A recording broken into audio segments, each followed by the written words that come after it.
How's it going, everyone? My name is Mia, and today I'm going to be showing you how to use Polaroid's brand new analog camera, the Polaroid I-2. I'm going to be breaking down all the ins and outs as well as explaining each manual control setting so that you could best utilize your own Polaroid I-2. The Polaroid I-2 is Polaroid's first camera with built-in manual control settings. It's Polaroid's sharpest lens yet. The Polaroid I-2 is the ultimate crafting tool for anybody who's passionate about photography and also really want to experiment into the world of instant film.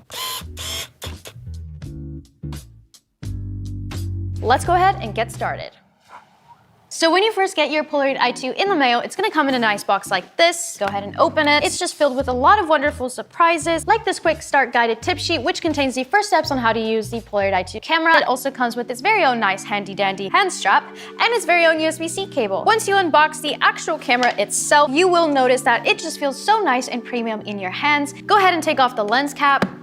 This box can also be used to store your Polaroid photos inside. I recommend you charge the camera before actually using it. You're gonna go ahead and plug it in with the USB-C cable. To turn it on and off, you're gonna press this little button right here. Now, when you first turn it on, it will ask you to select the language of your choice and go ahead and press OK. Now, for the film, you can use Polaroid's I-type film, which is the most affordable because there are no batteries inside of it. You can also shoot with Polaroid 600 film, which offers a lot of many unique special editions, or even SX70 film. You always want to shoot your film within 12 months of the production date for best results. Film should always be stored in a very nice and cool place. A refrigerator is perfect, but please do not put it in a freezer. Once you've opened up your Polaroid film pack, you're going to go ahead and open up the sliding doors on your Polaroid I-2. You can achieve that by this little button on the side. Hold the film pack by its side, go ahead and insert it into the camera, give it a slight push, and it should click.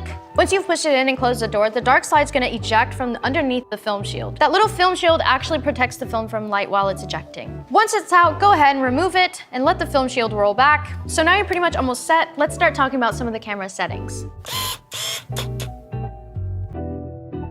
So one of the first things you'll see is that it has this internal viewfinder as well as an external display with exposure meters in both of them. This is perfect for being able to see all of the values that you're shooting, even just shooting in a studio. You can also turn the flash on or off. All right, now it's time to go through each of the 6 different shoot modes of the Polaroid I-2. So when you turn it on, you're gonna be able to see a lot of different icons. They all stand for different modes of the camera settings. First, we have auto mode. This is the camera's automatic shooting settings so that it changes your aperture and shutter speeds for you. Then we have aperture priority mode. This mode is nice because you can manually select any kind of aperture that you'd like, and then it adjusts all of the other settings for you. Now this is shutter priority mode. Similar to aperture priority, all you have to do is manually select which shutter speed that you want to shoot in, and then it adjusts all the other settings for you. And now we have manual mode. This mode allows you to have full control over the Polaroid I-2 camera. You can adjust both your shutter speed and aperture to whatever setting that you want. Now we have multiple exposure mode. Now multiple exposure mode is especially unique because it allows you to get multiple frames on one Polaroid photo. And now we have self timer. Now this mode is so helpful if you want to go and set this up on a tripod and try some self-portraits. Now shooting in automatic mode will allow this camera to do most of the work for you. Because this mode is fully automatic, that means that both your shutter speed and aperture will be changing automatically. Okay, now let me explain my hold, aim, and frame rule. When you're going to take your first Polaroid photo, there are a few things that you want to look out for. First, you're going to want to make sure that your camera is nice and steady, and make sure that the subjects you're shooting are holding still. Hold the camera like this, or like this. The main rule is that you're never accidentally covering the lens or preventing the film from coming out correctly. Now it's time to really take this outside so I can show you guys how this works.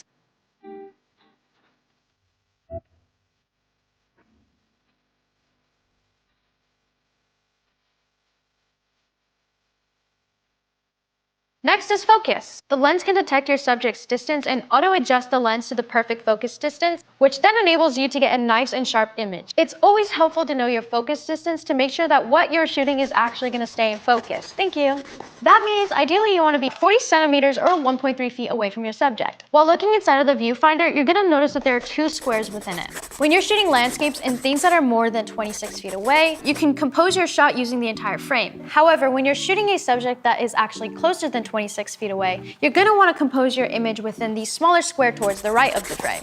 Alright, so now let's talk about focusing with the camera and the viewfinder. When taking a photo, you're going to want to half press the shutter button and then compose your shot. Your focus point is going to be in the middle of the little brackets. You're going to want to aim the center of the brackets towards the subject that you want to keep in focus. When you half press the shutter button, the focus and subject distance are going to be shown on the inner and outer displays. When it's half pressed down, it auto locks the exposure and focuses on the subject. For an in-focus centered shot, you'll want to keep focus on where you'd like it to be first. keep the button half pressed, and then re-aim and compose your frame. Then press it fully to actually take the photo. Because you are in auto mode, the camera will try to automatically select the correct exposure for you depending on your lighting conditions. But if you do want to adjust it, all you have to do is switch the exposure dial up or down to get your own perfect exposure. Which leads me to my next topic, that is light. Without the right lighting conditions, your photos can either be way too light or way too dark. Lighting is the key essential to how your Polaroid photo will turn out. Now, sunlight is usually recommended because it is the most versatile, but that's not to say that you can't take stunning photos anywhere else. Like inside of a room, which will typically give your photos a nice, beautiful yellow look, whereas a white fluorescent office room will give your photos a much more greener tint. But that's where it gets really fun, and as always, it's all trial and error, and it's all about experimenting. As always, don't hesitate to move your subjects around or put yourself in awkward places to get your perfect shot. Now, if you are shooting in a bit of a darker environment, then you might notice a little shaky hand symbol. That means that the shutter speed is just a little bit too slow. So what you'll want to do is crank up your exposure or aperture to properly expose for your darker environment.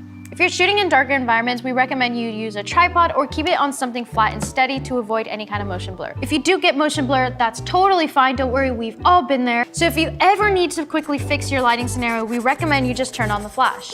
All you want to do is turn it on with the button right here, aim it at your subject that is within 8 feet. Probably also want to place your subject by a cool background. That way you make sure everything is properly illuminated. Time to shoot your shot. Like actually, let's go shoot. So now that we've taken our first photo, you'll see that the Polaroid photo just came out from the bottom of the shield. That little shield helps protect the Polaroid photo from any light before it's done developing. Remove the photo and let the film shield roll right back.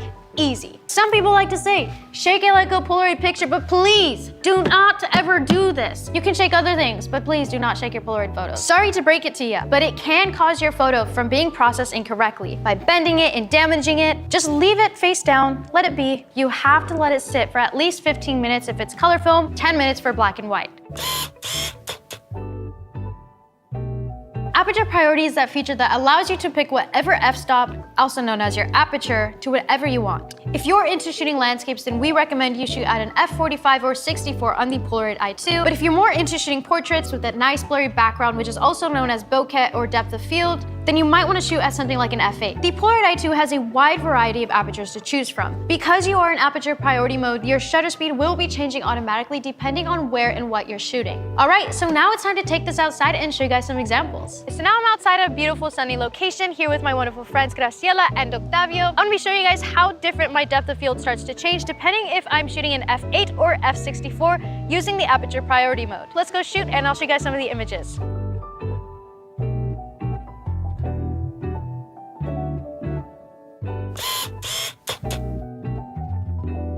It's similar to the aperture priority mode, but this time we're controlling the shutter speed. This setting allows you to select whatever shutter speed we desire to shoot in, then the camera will detect the rest of the settings for you. Now, shutter speed is the amount of time that your shutter stays open while taking a photo. The slower the number, the more light that enters the sensor. But the faster the shutter means that there's less light that enters the sensor. What you'll want to do now to get the best image that you can is use the first photo that you just shot as a reference. Was it way too dark or was it too bright? If it is on the darker side, then what you want to do is bump your shutter speed to something longer, like 1/30th of a second, or to however long you think you'll need. Don't forget your handy dandy tripod when you're shooting in low light scenarios. If you're a little bit shaky, then your photos might be a little bit more on the blurry side. This could also be a very stylistic choice if you want to capture moving subjects with a motion blur. It's all up to you. Go ahead and half press the shutter button, frame your composition, and take your shot.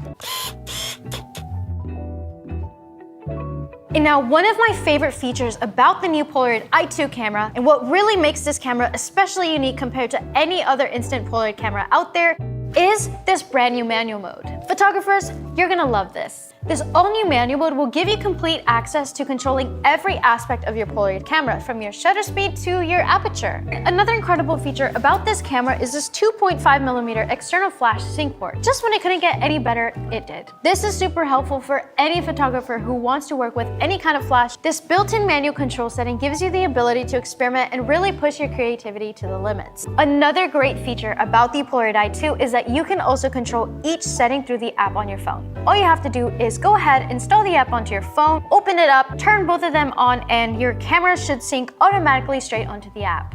Once it's done syncing, you'll be able to access all the camera settings and control it remotely through your mobile device.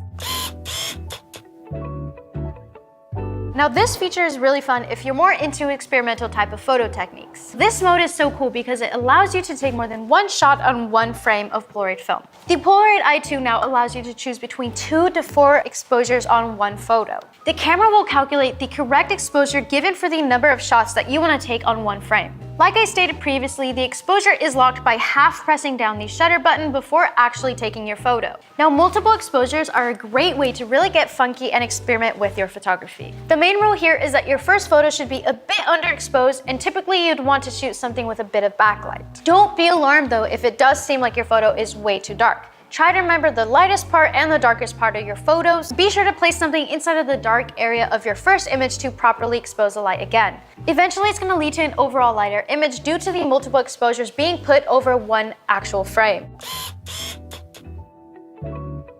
So in this final chapter, I'm going to be showing you guys how to properly take care of your Polaroid I-2 camera. So let's just say you finished shooting an entire day of instant film. Before you put this camera away, you want to make sure you count how many photos you actually have left. Each pack of Polaroid film has 8 shots in it. Let's just say you had about 2 left, or you finished shooting the entire pack. If you finished up shooting an entire pack, you want to properly discard your film pack like so. You pull it out like this, and now your Polaroid I-2 has no more film in it. When you're done finishing an entire pack, you always want to make sure that you properly dispose any film cartridges depending on where you live. Ideally, you would want to put the lens cap back on to protect it from getting damaged. You ideally would want to store this in a nice room temperature environment. Every now and then, you're also going to want to be cleaning the rollers. This allows the chemistry to just spread correctly between the negative and the positive parts of the photo. If they're kind of dirty, then you're going to notice some repetitive dots throughout your picture. We do recommend that you give it a nice little wipe with something like a microfiber cloth between every 2 to 3 different packs, even if they do look perfectly clean. So after a while of experimenting and shooting a variety of different packs of Polaroid film, it is very important to store your developed photos in a nice, cool, and dry place for about 30 days after you've shot them. After this, then it is safe for you to place them in things like photo albums or photo frames. Also want to avoid putting them under direct sunlight to prevent them from fading due to the UV rays. Another super duper fun and exciting part, which we all love, is scanning and sharing your photos online. There is a very helpful scanner on the Polaroid app itself.